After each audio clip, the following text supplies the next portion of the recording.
mitra anu mulia urang teraskeun anca dongeng nu judulna Cipanon Indung karangan Ki Leksa. Mang Jaya sapara kanca bade neraskeun anca dongeng anu mana ayeuna neraskeun bagian ka-48 wargi sadaya. Kamitra Mang Jaya sadaya, Mang Jaya ngamundingakeun para peseueur dongeng-dongeng nu dihanca ku Mang Jaya. Kitunya Cipanon Indung tos direvisi para mitra tangtos swanten sae lah. Insyaallah para mitra sae margi para mitra tos lebet ka dapur Mang Jaya official kitu diandawisna. Atuh salajengna para mitra sadaya video sanesna diandawisna aya carios nyambung anu judulna Jawara Haur Koneng para mitra sadaya. Oh aduh terus kalangkungnya.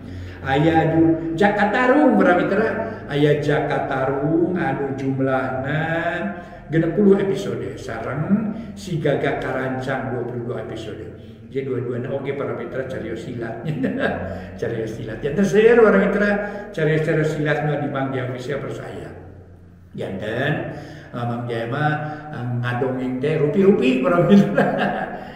Sana spesialisasi kana bidangna silat atanapi naon teh dongeng mana rupi-rupi para mitra sadaya margi dongeng mah kada kumplit para wargi kada kumplit. Mangga ayeuna Cipanon Indung ieu para mitra karangan Ki Leksa bagian ke-48 urang ngajengkeun wilujeng ngadagukeun.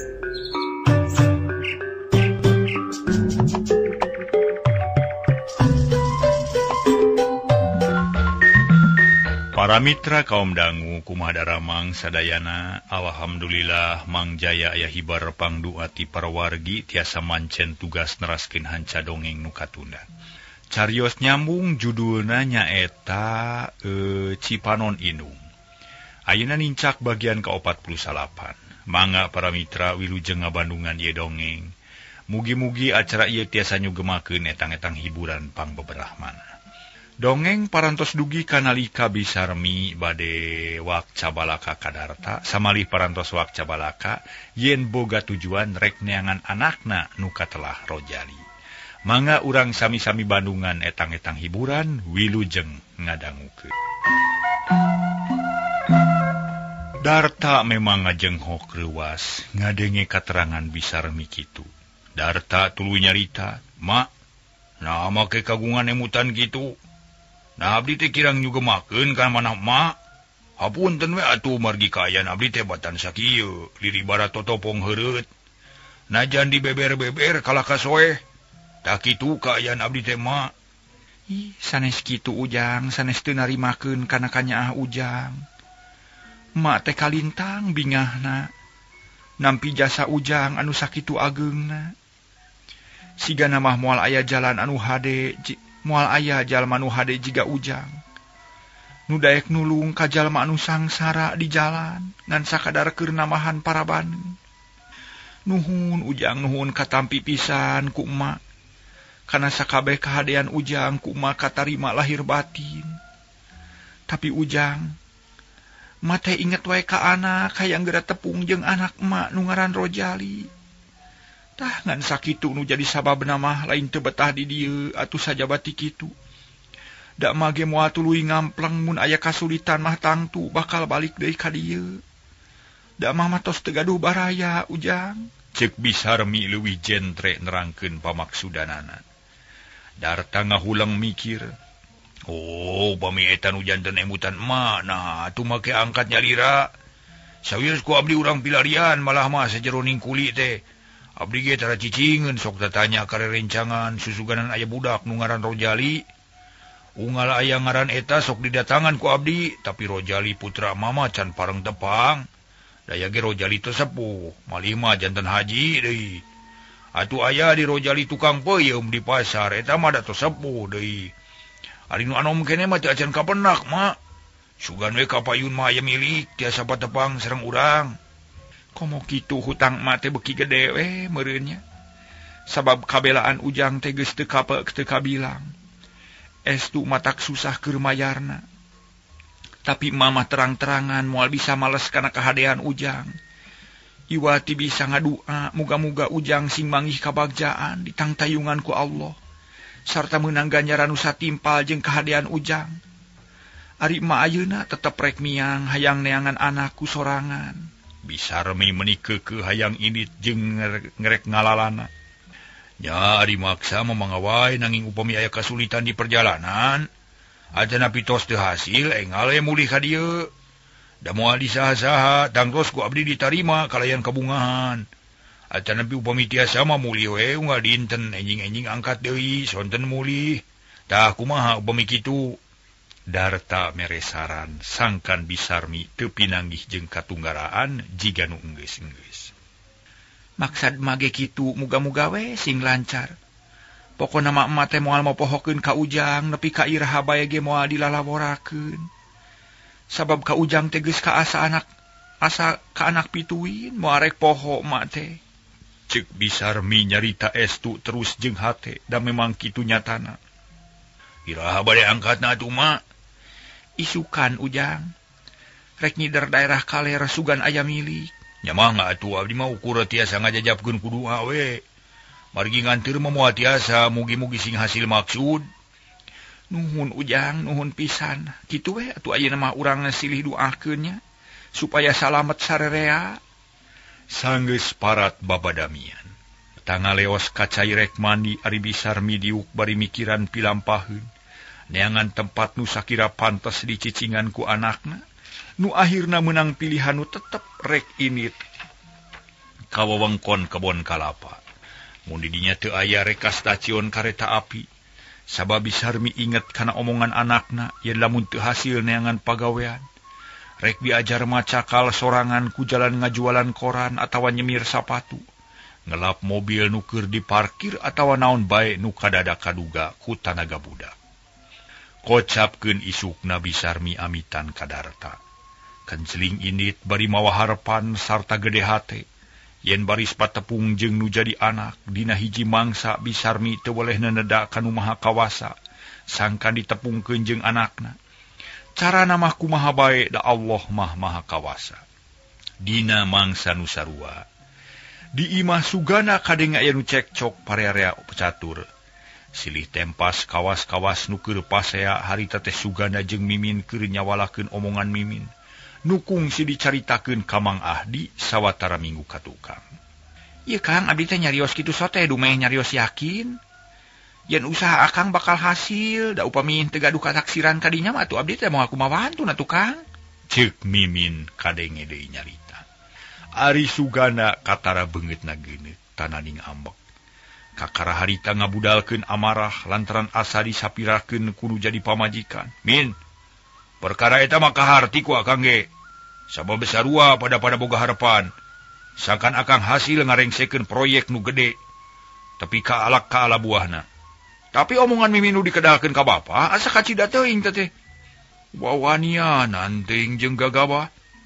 Kumaha mun teu hasil menang duit? Kumaha lamun mah jeung bapa nagih?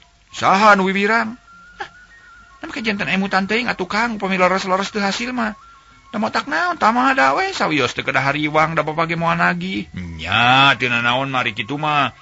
Tapi engke kahareupna ulah sekali-kali deui nyarita model kitu. Mun aya maksud teh badami heula jeung salaki ngarasa luyu jeung sauyunan. Ieu mah kumaha atuh ujung-ujung beletak we kitu saha nu berat? Pan akang. Wajar atuh Kang sakitu mah kedah nemongkeun ka nyaah we ka kolot. Apan urang tetos kasohor hiji pengusaha besar nu sukses. Piraku teu kiat mangdamalkeun bumi nu ka bapa. Mimin kalah kabeuki wani. Tetep teu ngarumasakeun salah atuh sugana menika kerot nahan amarah. Mun teu mikir deui mah hayang nampiling ka Mimin. Kajeun atuh Min, pek we kumaha Mimin lah. Akhirna sugana ngelehan teu loba deui carita. Nuhun atuh Kang mugi-mugi sing lancar we sakumaha nu dicita-citakeun. Perkawis laksana sareng teu nama gumantung kana nasib sarerea. Abdi mah nyarios kitu ka bapa sote ngarah bapa sugema manahna kitu.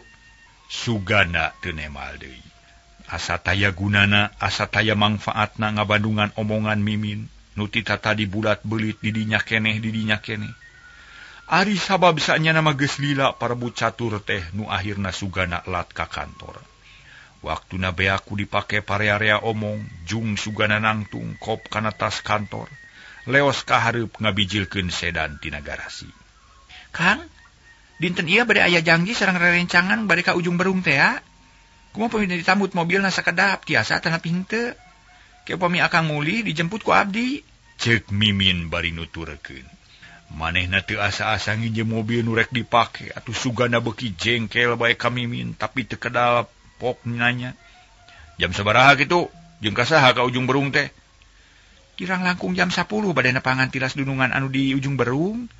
Moalami paling ge dugi ka jam 12 tangtos bade sakanteuna nepapageun akang. Nya teu naon atuh Jung ari keukeuh mah. Ngan kade bisi cilaka ngajalankeun ulah saradag-seureudeg jeung lalabora. Yuk ka kantor heula, sabab akang perlu buru-buru ya ka kantor ieu. Ceuk sugana kapaksa ngidinan. Lantaran lamun dicarek bakal namahan kariweuh kawan tu Mimin mah babari ngajanggilak punung. Kalayan teu loba omong deui para mitra. Mimin asup kana sedan dituturkeun ku sugana. Geleser sedan kaluar ti pakarangan langsung ngajugjug ka kantor. Sajeroning di perjalanan teu aya nu nyarita. Masing-masing ngamah alam lamunan sewang-sewangan. Mimin keur nyawang nu bakal kasorang. Lamunan manehna geus tepi ka restoran di Ujung Berung. Tangtu manehna bakal jadi bahan pamujian. Lantaran hirupna aya kamajuan, boga sedan jeung boga salaki nu kasep gandang. Ari sugana mah beda deui manehna kaweur nyang hareupan sifat Mimin. Nu sarakah jeung royal, matak jengkel kana hate, sugana keur mikiran carana ngawarah sangkan Mimin teu kitu-kitu teuing. Tapi samemeh meunang cara nu hade. Tapi manten ka kantorna, reg sedan eureun jerut sugana turun, sanggeus aya di luar pok nyarita ka Mimin. Min, kade sing hati-hatinya lamun rek liar jauh. SIM kudu dibawa. Dengan dagoan jawaban leos ninggalkeun Mimin sorangan. Mimin teh rada teu ngeunaheun hatena lantaran omongan salakina asa beda ti sasari. Tapi teu panjang mikir geuwat diukna pindah ka tukangeun setir gerung-gerung sedan dihirupan deui. Kang sugana jiga nu teu ridho sedan dipake ku aing. Tapi kasempetan ieu teu meunang dilalaborakeun. Samemeh boga sedan sorangan aing hayang nepungan heula urut dunungan. Itung-itung pamer we ka urut babaturan. Yen aing geus bisa nyupiran sedan sakaligus ngabogaan. Moal aya nu ngahina deui ayeuna mah tangtu kabeh hormat ka aing. Mimin teh atuh. Mimin baheula mun mimin ayeuna jauh berbeda. Mimin ayeuna mah geus wah, lain mimin baheula. Ceuk Mimin ngagereneng lalaunan. Geleser ngajalankeun sedan ninggalkeun pakarangan kantor. Samemeh ngajugjug ka Ujung Berung Mimin balik heula ka imah sabab candang dan sakumaha mistina. Barang geus tepi gesat-gesut manehna teh. Dangdan jiga nu sieun tingaleun. Padahal mah acara teh teu ngalibatkeun batur, sagala rupa Mimin nu nangtukeun, sakuduna mah teu perlu rusuh, sabab moal aya nu ngabebereg. Tapi Mimin geus teu sabar hayang geragok patepung jeung urut babaturanana. Tekung silila dangdanan geus rengse meniginding jiga rek indit ka pesta. Perhiasan segala dipake, baju milih nupang alusna. Celakana sedan dius indit ngajugjug ka Ujung Berung. Dina sawangan geus kagambar rengkak paripolah urut babaturanana sarta kacipta ucap-ucapanana. Mun ngobrol jeung manehanana pasti kabeh muji jeung hormat. Nyeh Mimin seuri sorangan reueus kana kaayaan nu keur karandapan. Hayang teuing patepung jeung Sidarta. Ku aing marek diancunan sina eraeun. Ta ieu aing nu geus hasil ngarobah nasib. Sabab aing mah daek metakeun akal jeung tarekah jeung ikhtiar. Mun aing ngagugu wae ka Sidarta nepi ka modar moal aya kasenangan. Ceuk Mimin ngomong sorangan. Estu teu luyu jeung bibir anu ipis, teu surup jeung tangtungan anu geulis, pikaresepeun. Ari ucapan kasar garihal matak nyentug kana angen, pikeun sing saha bae nu ngadenge, boro-boro jalma nu dituju. Kumanehanana najan jalma sejeng ge bakal mangyerikeun sabab omongan Mimin kacida matak peuheurna. Harita sedan tuluy nyemprung kaluar kota ti Bandung. Malah geus aya di kuloneun Ujung Berung. Tekung silila asup ka kotana, nu antukna nepi ka nu dijugjug, leok mengkol ka pakarangan restoran, reg eureun di pojok katuhu, persis paranti Suganda Bareto. Para mitra kaum dangu, Bari jeung masang aksi, Mimin asup ka eta restoran, lunggak-linggak gumelis hayang kataksir. Gek diuk dina korsi nu sok didiukan ku Suganda mun rek nepungan manehanana. Keur kitu tarajol salah saurang pelayan nyampeurkeun rengkuh hormat bari nanya. Bade tuang, sor daftar menu dibikeun ka Mimin. Ku Mimin ditampanan tapi ari panon mah melong ka pelayan nu harita, teu wabuheun ka Mimin. Padahal Mimin teh apal eta teh Sumi urang Cinunuk, pok Mimin nanya bari mencrong ka Sumi. Sumi, teu apal ka kuring? Piraku anjeun geus poho deui? Nu ngaran Sumi curinghat. Panon melong ka Mimin nu keur neuteub. Atup rok dua paneuteub bantrok, Sumi olohok tuluy kekeureuceuman. Siga nu kapireupeunan memeh nyarita neureuy ciduh sababaraha kali nangtung namun nu resalengka. Sumi, kunaon jika nu kasima? Mimin kuring teh Mimin ieu teh. Ieu teh Mimin ye babaturan anjeun bareto. Nah jika nu geus pikun teu inget ka kuring Sumi? Abdi mah kenal ka Mimin anging teu kenal ka salirama. Jawab pelayan anu ngaran Sumi. Teu apaleun ka Mimin tapi teu yakin nah bener-bener teu apal atawa memangan ukur api-api. Sabab teu kanyahoan nu sanyana. Harita pelayan nu ngaran Sumi leuwih ngutamakeun pelayanan ka tamuna jeung tibatan nguruskeun kenalanana. Teu kenal? Mustahil apan can aya salawe taun papisah teh. Piraku make poho deui. Tapi teu nanaon ari geus teu hayang wawuh jeung kuring mah. Ari Ibu Dewi aya? Mimin nanya deui bari neuteub. Dina hatena ngarasahan heueul lantaran nu dicita-citakeun teu laksana.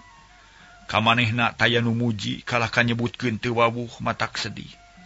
Kalaresan Bu Dewi nuju angkat ka Bandung teu aya di dieu. Jawab Sumi tetep sopan. Teu nemongkeun wawuh ka Mimin. Mimin teu ngomong deui panon melong kana daftar menu teh. Tapi manehna teu milih naon-naon ngahuleng bari mikiran kajadian eta.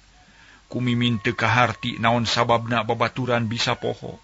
Padahal macan lila papisah, can meujeuhna poho atawa kasamaran. Mimin ngupat dina hatena bari nitenan pakean nu dipake harita ku manehanana. Heran aing teh. Na Sumi meuni geus pikun. Apan manehna teh ngora keneh can meujeuhna pohoan. Na kalinglap kitu peda aing make papakean nu sing sarwa enah. Na serab ku perhiasan nu dipake ku aing kitu. Tapi mustahil da beungeutna mah teu robah moal nepi ka samar. Kitu ceuk hatena tuluy ngareret ka tukang. Breh sababaraha gawe awewe pating polohok ka Mimin bari keur pating kuciwas ngomongkeun. Tapi barang direret ku Mimin kabeh ge pating balieur miceun beungeut. Api-api teu nempo atuh beuki karasa nyentugna kana hate Mimin. Sabab manehna asa dipikaceuceub asa disapirakeun ku urut babaturanana. Heran deui we nambet kabeh hebat pating balieur ka aing teh. Ngewa ka aing atawa memang teu wawuh. Mun teu wawuh na make ronghok narempokeun ti kajauhan. Curiga tang teh aya tang tu aya naon-naon ieu. Ceuk hatena deui bari tuluy neuteub. Ka Sumi pok nanya.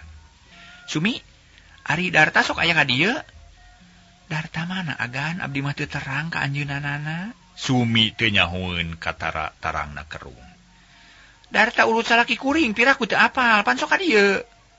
Duh kada teu terang. Jawab Sumi bari gogodeg. Atuh mending ngahuleng Mimin teh hatena teu puguh rasa. Diuk ge asa teu napak sakabeh nu disawang ti tadi keneh kabeh teu aya nu jadi kanyataan. Naon-naon nu karandapan di restoran jauh jeung panjang ka Mimin. Bade tuang agan atanapi bade ngaleueut sirop? Sumi nanya deui panon melong ka Mimin. Nu ditanya nangtung lalaunan melong sakedeung ka Sumi tuluy ungeuk leos init. Barang Mimin geus tepi ka lawang restoran kadenge nu pating cikikik di tukang. Atra pisan asa ditompokeun kana ceuli Mimin. Ngadadak sukuna ngaraneg disirahna ngalieu ka tukang breh pelayan-pelayan awewe ngajajar bari melong ka Mimin. Cep-cempe tuluy pating balieur api-api teu nempo ka Mimin. Atuh beuki nyentug kana jajantung asa nyeredet kana hate. Mimin ngarasa ayeuna mah yen dirina jadi bahan ejekan urut babaturanana. Rai amarahna bijil, beungeut ngadak-ngadak geuneuk kesang tiis renung tina tarang, tapi teu wanieun ngambek leos init ninggalkeun restoran muru kana sedan. Ker nu di jero restoran kadengen useri meni rame pating cakakak, pating cikiki, pating cirihil. Jika ngahina jeung ngajejeleh ka Mimin, heab hate Mimin panas asa dihina, jeung dicacampah ku urut babaturanana. Atuh rek asup kana sedan teu tulus ngagedig nyamperkeun ka pelayan restoran nu harita ngariung keneh. Kurang ajarnya, yakin ieu mangahina jeung ngaleleceh ka aing. Naon maksudna jeung serikeun ka aing? Awas ya diwarahi hiji-hiji deuleu. Kitu cek hatena bari sup ka jero restoran. Barang geus deukeut ka tempat para pelayan nu ngariung, pok anu nyarita, aya nu nyarita meni nontoreng. Oti, sadiakeun katuangan nu raraos nyonya besar bade tuang. Beg hate Mimin reuwas. Getih asa naek kana sirah timbul panas hayang ngamek, tapi barang geus cacap omongan eta awewe. Buriak para pelayan bubar pating laleos ka tempat gawena sewang-sewangan. Mimin teh beuki keheuleun tapi rek mudag kanu pating laleos teu wasa. Tungtung nama balik deui kaluar bari ngurutan dada. Kurang ajar ieu mangahina ka aing ngaranna. Mun lain di tempat batur sia diwaras sia ku aing. Yakin ieu mangga heureuyan, pasti geus dipangaruhan ku Sidarta. Kurang ajar sia ka aing teh boro-boro mah aya nu muji. Kalaka ngaheureuikeun, tam jadol sia. Hate Mimin gegelendeng. Ceuli meuni euceuy hate panas pating hareab jajantung naratung. Sup kana sedan gerung mesin dihirupan keleser ninggalkeun restoran. Teu rarat-reret deui bakat ku keheul. Mimin init bari mawa hate nu mentegeg lantaran meunang dangdan di hade-hade teh taya hartina. Sabab nu tadina hayang meunang pamuji kalah ka manggih ka nyeri. Para mitra kaum dangu teu kacaturkeun di jalan. Mimin geus tepi deui ka imahna. Harita ngahuleng mikiran pangalaman tadi, pakaian candilaan, malah barang datang oge geus terus diuk dina kursi ditepas. Teu ka mana-mana deui, lila-lila ngarasa kesel jeung deui kaburu inget kana amanat sugana. Yen ulah lila teuing koloyong kaluar cepret kan panto dikunci, tius init deui kana sedan rek mapagkeun sugana. Aing kudu bisa meunang katerangan nu jelas naon sababna babaturan aing jadi kitu. Pasti pangaruhna Sidarta ieu teh. Keun sia rek dipaluruh ka tempat gawena Bareto. Na asup deui ka dinya atawa henteu. Mun kapanggih rek dipapaan sia ku aing. Ayeuna sakalian lah ameh aya kesempatan hade ieu. Ceuk Mimin ngomong sorangan. Ret kana erloji kakara pukul 11 kurang saparapat. Aya keneh waktu atuh dius ka wewengkon Kiara Condong rek nempungan urut dunungan Darta teh. Tapi basa meuntasan parapatan jalan Jakarta, Mimin kurang rikat.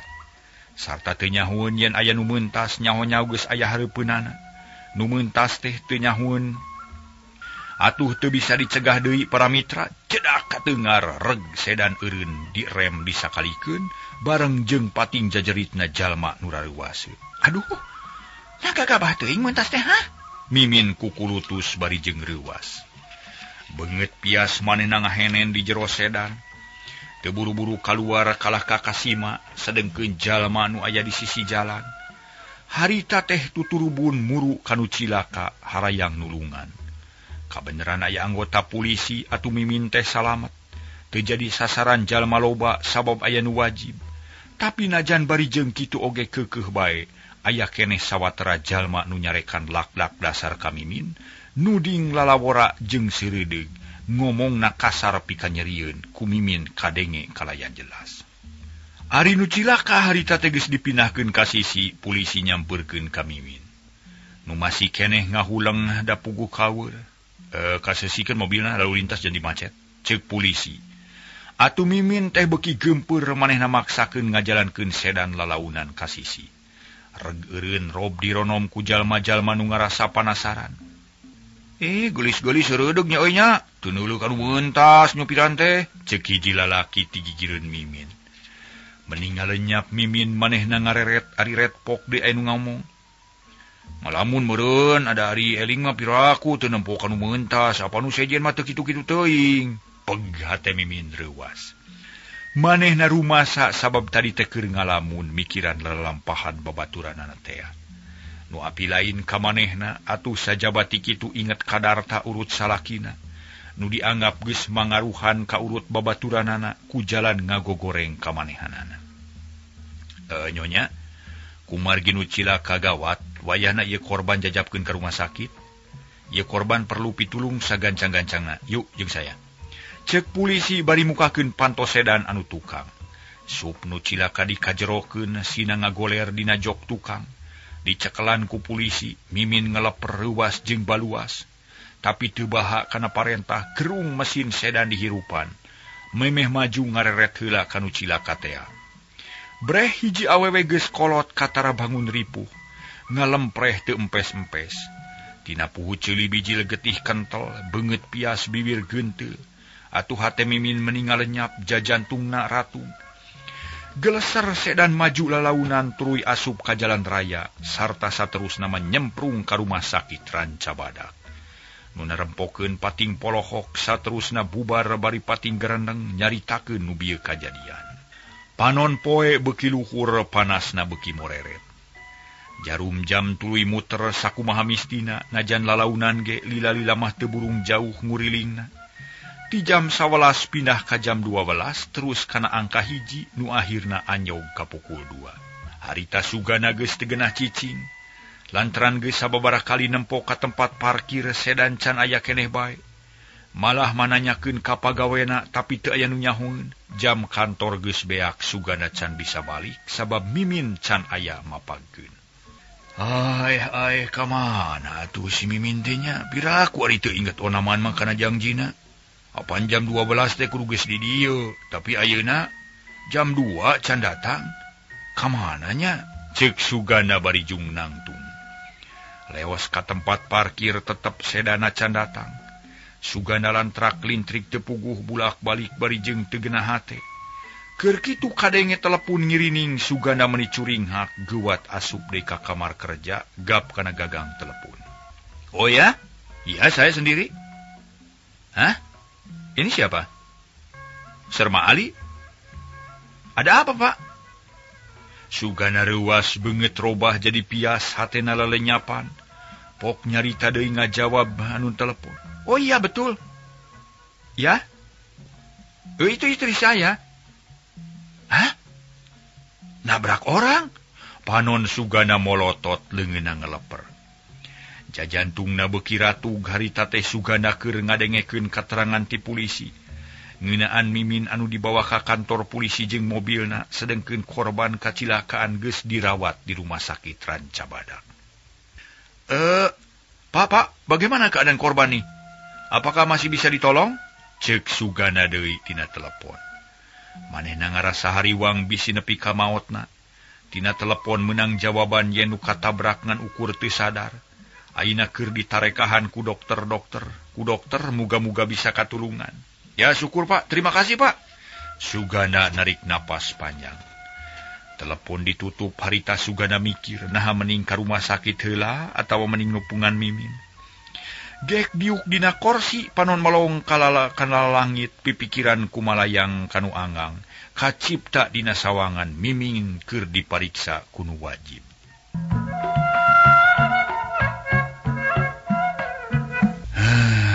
Aya we pikiran endeu ye. Jadi riweuh kunu teu puguh ieu mana atuh maneh teh Mimin seredeg teuing haben we dipapatahan tanya tapakna. Kumaha mun geus kieu ye? Lumayar kerugian ye, cek sugana ngomong sorangan. Gap kana tas tuluy kaluar ti kamar kerja. Manehna boga niat rek balik heula ka imah kapaksa menta dijajebkeun ka supir bawahanana. Nu harita kabeneran aya keneh di dinya. Dius init teu kacatur di jalan sugana geus tepi ka imah, tuluy disalin heula.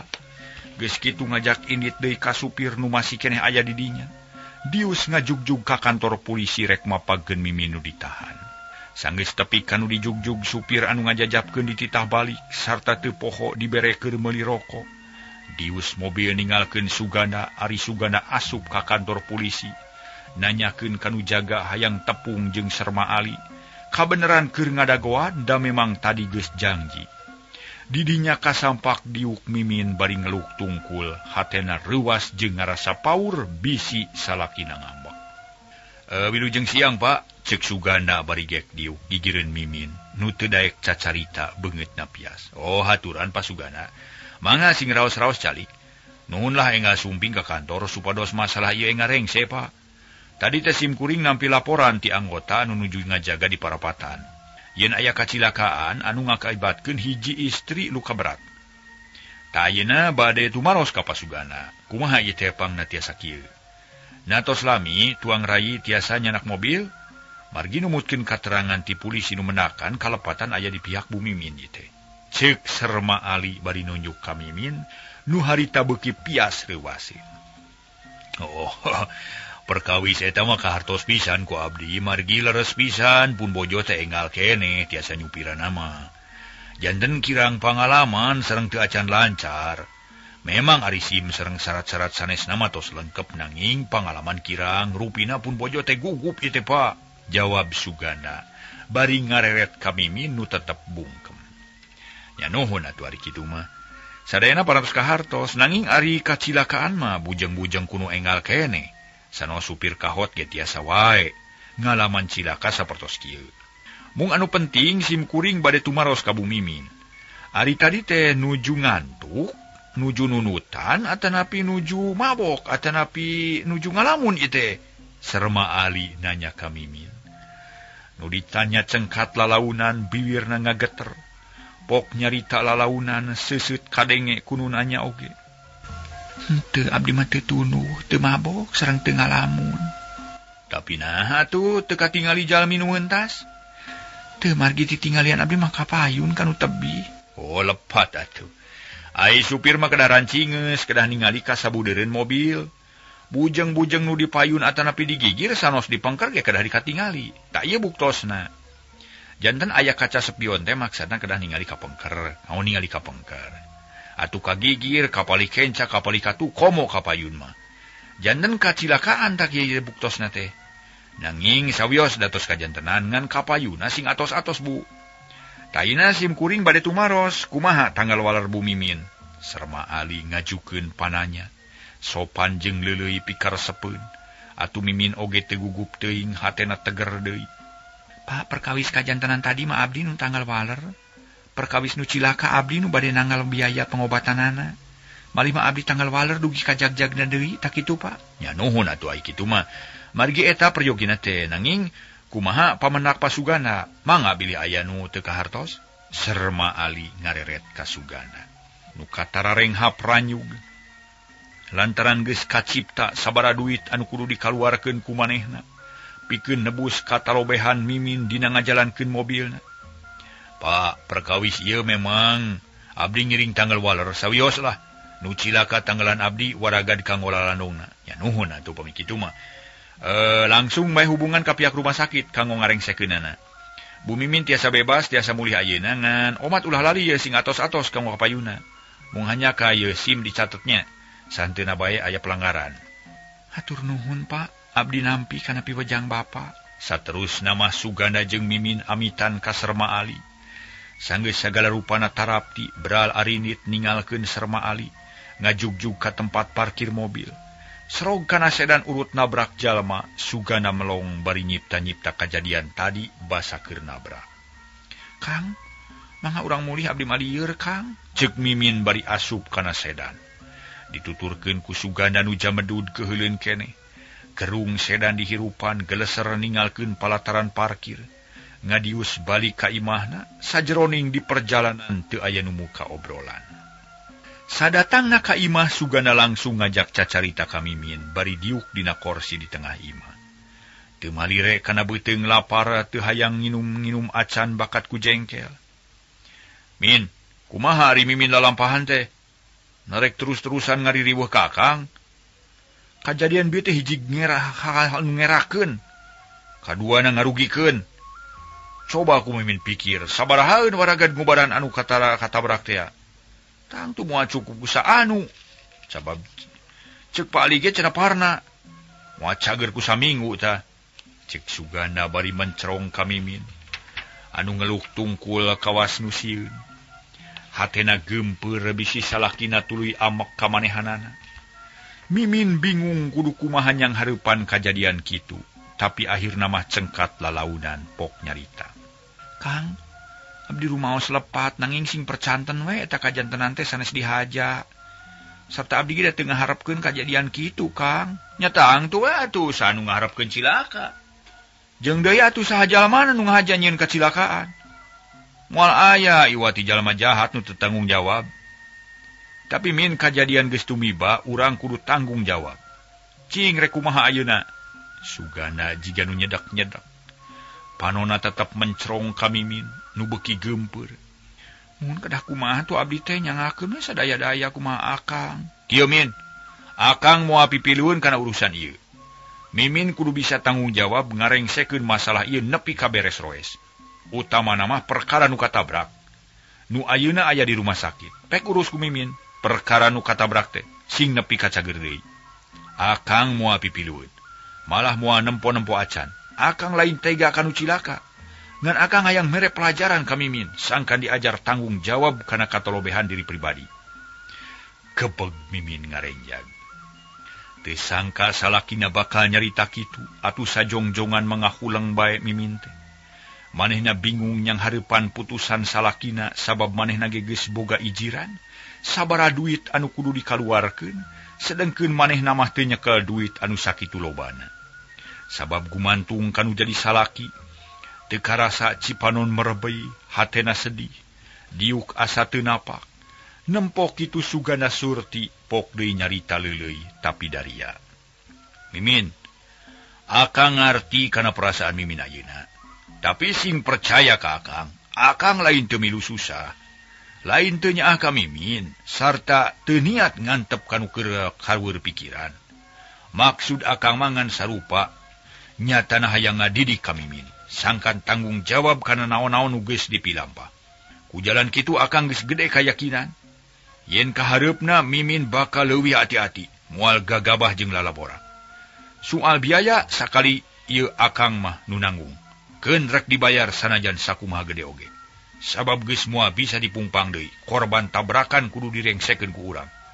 Sabab urang geus jangjing pihak kepolisian. Pan Mimin geus neken segala rupa perjanjian tadi di kantor. Plong hate Mimin ngemplong meusan. Sabab salakina masih keneh daek ngaluarkeun waragad pikeun ngarengsekeun masalah eta. Paroman Mimin berag deui pok ngajawab. Nuhun pami kitu mah tukang, tadi nama abdi teh reuwas sok sieun Akang neumeuleulkeun ka abdi sagala rupana. Abdi teh dipiwarang tanggung jawab perkawis artos anu abot. Margi sadayana gumantung ka Akang. Nanging ari mung sakadar nguruskeun ka rumah sakit mah mangga ngiringan. Syukur ari ka harti mah. Akang ge rumasa ngarasa bunga. Akang ngarasa bunga. Mimin kudu sadar Akang teh sibuk ku pagawean. Taya waktu pikeun nguruskeun anu kitu. Tah dumasarkan hal eta wayahna Mimin kudu mantuan kana kasusah nu jadi salaki. Sing daek mantuan kana naon-naon nu jadi kabeuberatna. Salah sahijina kudu daek nanggung jawab kana urusan ieu. Sabab Akang teh teu aya waktu keur ka ditu ka dieu, riweuh ku pagawean oge. Atuh sajabat ti kitu Mimin kudu nyaho duit nu baris dipake waragan pangobatan teh sabagian tina modal usaha Akang. Tah kulantaran kitu ti ayeuna mah sing diajar ngirit kana duit sabab Akang teh keur werit bisi pailit. Waktosna kabujeng seep di para mitra.